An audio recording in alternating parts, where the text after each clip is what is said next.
PPG Guru PAI harus dianggarkan, kalau tidak bukan dalam APBN. Saudaraku, bertempat di Aula Dinas Pendidikan dan Kebudayaan Kota Banda Aceh.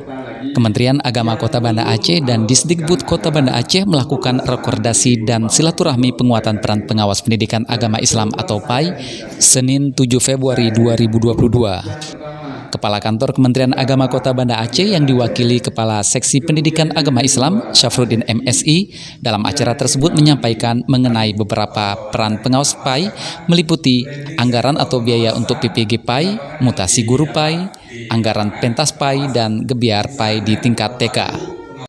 Di samping berkaitan dengan pentas PAI dan gebiar tingkat TK juga kami sampaikan kepada Bapak Sekdis, tahun ini di dalam DIPA kita ada juga kita plotting anggaran untuk pelatihan guru kita. Walaupun tidak begitu maksimal, tapi inilah ya wujud daripada tanggung jawab moral kita selaku seksi yang mengelola PAI.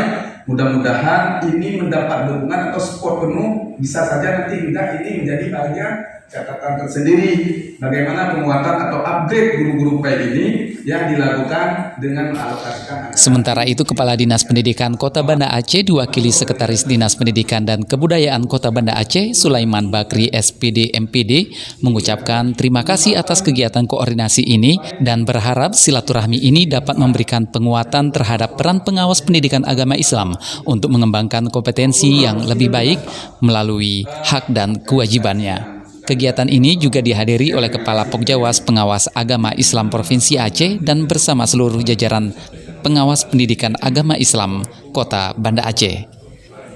Saya Salim, tim Kemenak News Banda Aceh, melaporkan.